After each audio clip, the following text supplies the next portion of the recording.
I don't have that natural beauty or that natural talent or this gift for creativity or intellect or humor. But what I got is I will outwork you. You might be smarter. You might have more talent than me. Your daddy might own a company, but you will not outwork me. But if we get on the treadmill together, you're getting off first or I'm going to die. I will not be outworked. You cannot erase the work ethic part. Ain't no elevator to the top. You got to take the stands. Look at somebody and say, it'll work if you work it. It will only work if you work it. The elevator don't go to the top, man. Not in the world of success. The bigger your dream is, the harder the grind. What is your dream and how much what will you put into it in order to get what you're trying to get from God? How much? And I dare you to exhaust yourself. I dare you to leave every single thing on the field, walk off exhausted. When it's 45 on the treadmill, I do 46. When it's supposed to be 20 phone calls, I make 21. Whatever it is, I always do one more. You will not outwork me because your height has nothing to do with my work ethic. Your two-parent background has nothing to do with my work ethic. Because I'm pissed off for greatness. Y'all got to start getting gritty, man. I hate it when I see young people wasting their time just sitting around. But if you could combine your technology with your parents' work ethic, you could be rich, man. I started my church with 7 people cooking ribs and chicken to pay the rent. I preached 1.5 years in an empty room. We preached with our lights off. We preached with our water off. And they were making fun of me and said I would never be nothing. You got to get gritty, man. You got to get messed up sometimes. You got to get your feelings hurt. But in order to get the life of convenience, you got to have a very uncomfortable life. You know how hard I worked to get here? I put in too many hours. Sweat, blood, tears. I earned every dime I get. I worked hard to get here. Didn't nobody give me this. You need guts. You can't be this without guts. And I need you to understand that the bigger your dream is, the earlier you're going to have to get up. The more effort you're going to have to put in. I do things to separate myself from everybody else. The passion that I have, the grind that I have. And what that does is it makes me eventually think I'm doing things other people aren't willing to do, so I should get things other people aren't going to get. When you have an opportunity, why would you give 80%, 70%? Why wouldn't you always give 120%? What do you do when you're not anyone that wants to make $1 million in your company? What if there are thousands of other people who want what you want? You have to outwork them. Whatever it is you are trying to build, if you won't sweat for it, if you won't bury your pride and put in the work for it until you will stay up at night and go to school while other people are watching the game, you don't have the right to get it. You have not got the right. This top spot, that's mine. Because not one of you can outwill me. You can't outwant me. You can't outwork me. You can't outdesire me. Every time you practice, you don't care what the circumstances. Every single time, you give it 120%. Any goal that you're going after, whether you're trying to lose weight or whether you're trying to build wealth or whether you're trying to start a ministry or whether you're trying to build a marriage or whether you're trying to open up a business, you have to have delayed gratification. If you open up a business and you start eating up all the profits and spending it as fast as you're making it, your business won't last long. You have got to open up the business and ignore the profits. If you have the strength to ignore the profits long enough, they will accrue in value and strength to the point that you can go beyond what we fall into, the abyss of looking rich. It is far better to be a thing than look a thing. But in our haste to be impressive, we will take the shortcut of looking like we have something that we do not. And when we do that, we forfeit the opportunity to actually be what we are professing. because it is expensive to require immediate gratification. Guy specializes in happy hour, but he doesn't have a card. And now readily and quickly blames the government, blames his company, and blames policy, and blames the pay scale. When if he only knew, if he joined the 3%. Here's my advice to you today. Walk away from the 97%. Don't talk like they talk. Don't act like they act. Don't go where they go. Don't specialize in what they specialize in. Throw away the blame list they cling to. Start you a new life. You say, well, is it as simple as getting a library card and join the 3%? And the answer is, of course! Of course! That's how easy this stuff is. This is so easy. It's so simple. It's not complex. You don't need a 2,000-year-old guru. You don't need multi-track affirmation. I'm telling you, don't. Affirmation without discipline is the beginning of delusion. Don't let somebody sweep you into some contrary way to nature itself says, unless you labor.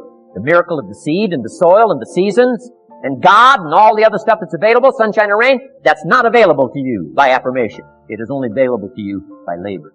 Let's teach our kids the simple ways to transform their health, number 1. Their economics, number 2. Their ability to communicate, number 3. Their life and treasure and lifestyle, number 4. Spirituality, number 5. And the list goes on and on.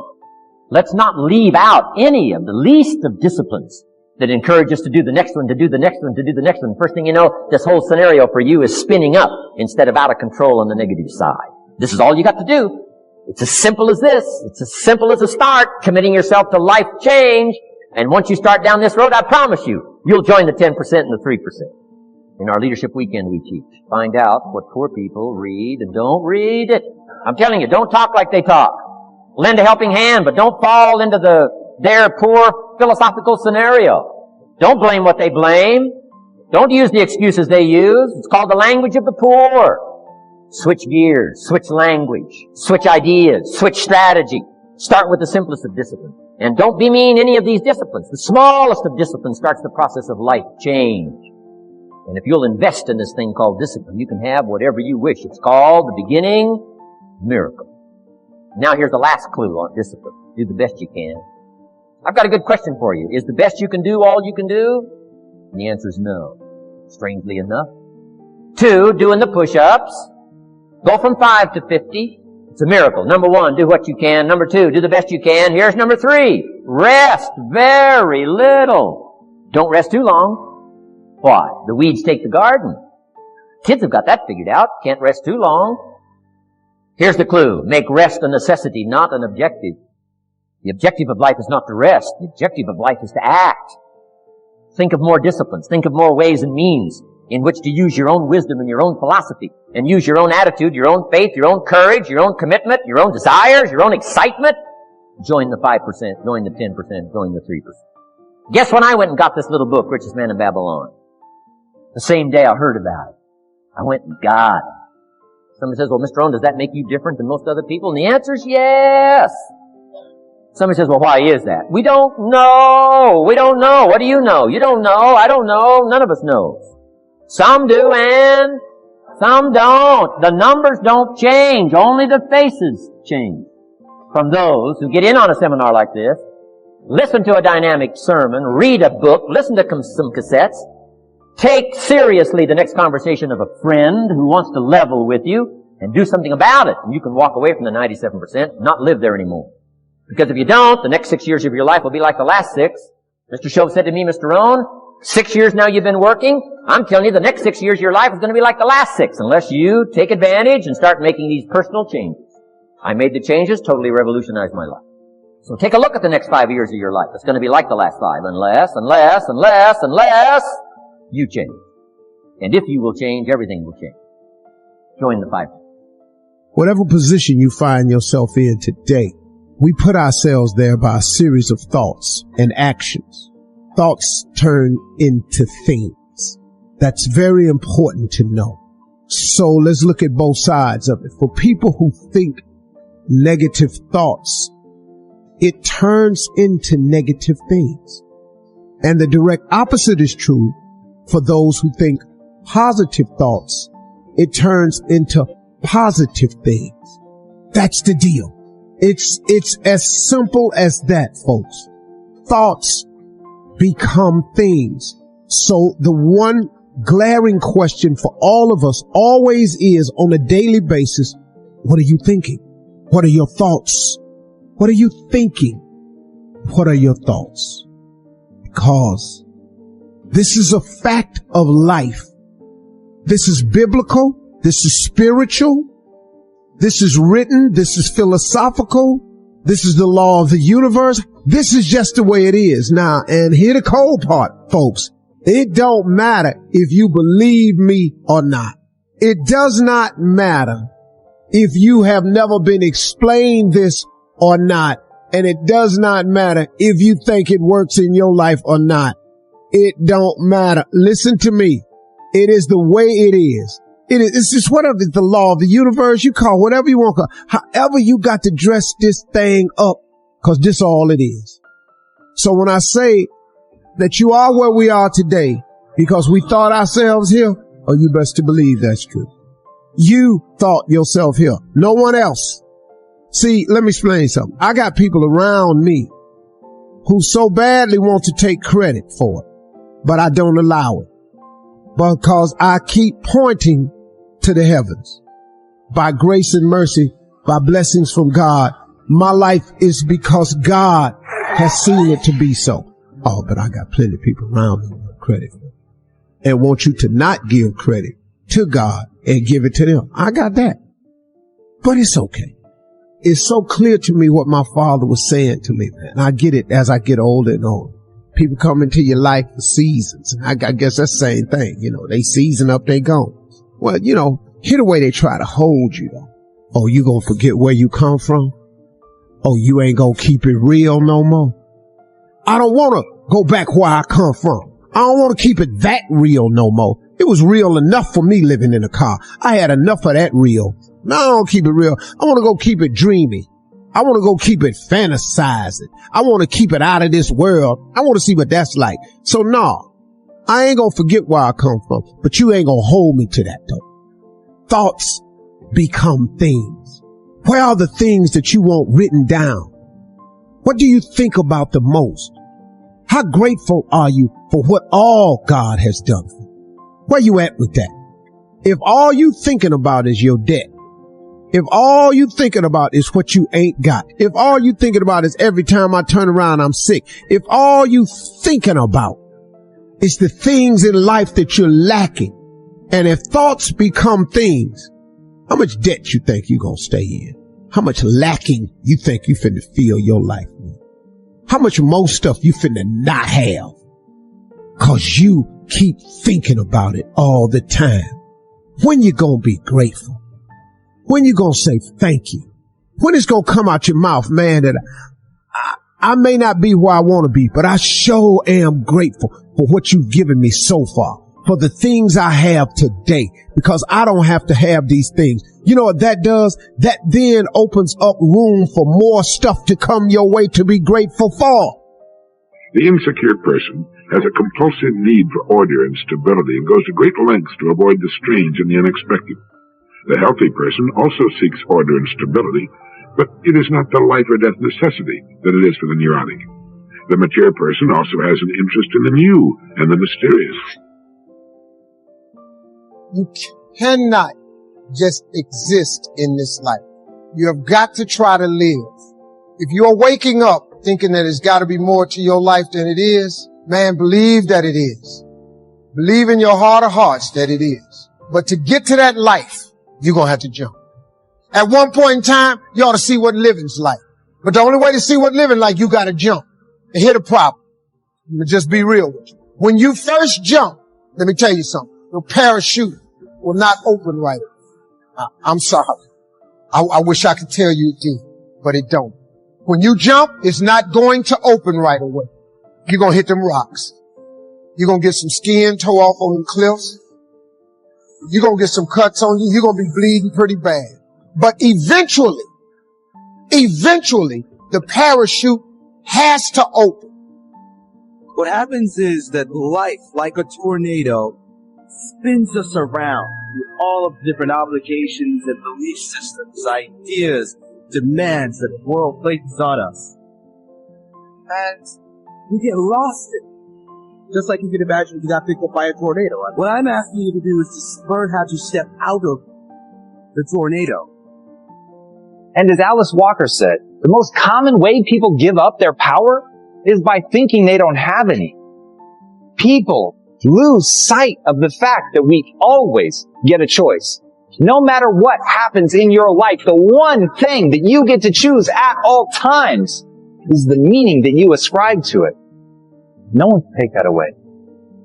And as you begin to discover the truth of who you are, whatever challenge that you're facing in life, and if you're living, you're facing some challenge, you'll begin to know that you're powerful and that you're a miracle maker. Close the door to these destructive, limiting, defeating thoughts. Sometimes we believe them so long, they become a part of who we are. Imagine fear, worry, doubt, insecurity living in your house, dragging you down, stealing your joy, taking your peace. That may be the way it's been, but this is going to be a new day. It's time to do some house cleaning. You need to evict some tenants that have been living in your mind. Would you agree that positive thinking won't let you do anything, but it will let you do everything better than negative thinking will? Positive thinking will permit you to use the qualities which you have. And when you use the qualities which you have, my friend, you can get the things in life that you really want. People resist change because of tradition. Cambridge University professor F.M. Cornford said, "Nothing is ever done until everyone is convinced that it ought to be done, and has been convinced for so long that it is now time to do something else." Many people cling to tradition. The assumption is that if something is tradition, it must be a better way. But that's not necessarily so. Here's a riddle that shows what I mean. How many traditionalists does it take to change a light bulb? The answer is 4. 1 to change it, and 3 to talk about how wonderful the old bulb was. If a tradition connects you to other people or to your personal history, it can be a good thing. If it doesn't, then it may be time to try something else. Preparation points for successful change. The keys to dealing with change successfully are having a good attitude toward it and being prepared to meet it. The following ideas can help you to do those things. 1. Change will happen whether you like it or not. It's said that a Duke of Cambridge once said, "Any change at any time for any reason is to be deplored." I feel sorry for people like him. They have a hard time dealing with reality and experience a difficult life. Change is unavoidable. The only thing certain about tomorrow is that it will be different from today. If you doubt that, consider this. My grandfather had a farm. My parents had a garden. And I've got a can opener. It's a different world than it was 20 years ago. And it will be different in another 20. But the good news is that the world changes so fast that you couldn't stay wrong all the time if you tried. 2. Without change, there can be no improvement. I am not a proponent of change for its own sake. That's often a characteristic of restlessness and can be a symptom of personal inner conflict. Honestly, change can represent both possible opportunities and potential losses. Even though all progress brings change, not all change brings progress. But as leadership expert Max Dupree observed, we cannot become what we need by remaining what we are. If you desire growth, then you must embrace change. General Douglas MacArthur stated, "Life is a lively process of becoming. If you haven't added to your interests within the past year, if you are thinking the same old thoughts, relating the same personal experiences, having the same predictable reactions, rigor mortis of the personality has set in. If you don't change the direction you are going, then you're likely to end up where you're heading. When you want something you've never had, then you have to do something you've never done. That means changing."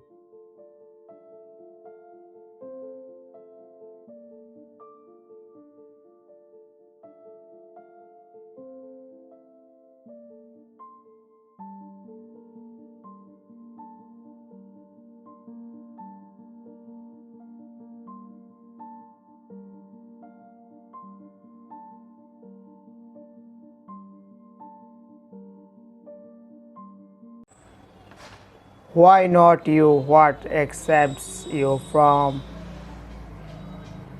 suffering? If one to cross, if Paul got locked up in jail, if Joseph got thrown into a pit, if the woman was there with the issue of blood, why not me? When God separate not his wood, he separate you, come on. The question is never why me, it's why not me. What happens in my life was getting where I have gotten to today, and where I am even headed to. I had to be tough. I had to learn how to appreciate a lot. So he took everything to reality. Understand the value of money. I had none to just appreciate simple things. What I am going it today, where I am a Beth, he sent me through a trial being homeless for 3 years. All of that I was stripping with that.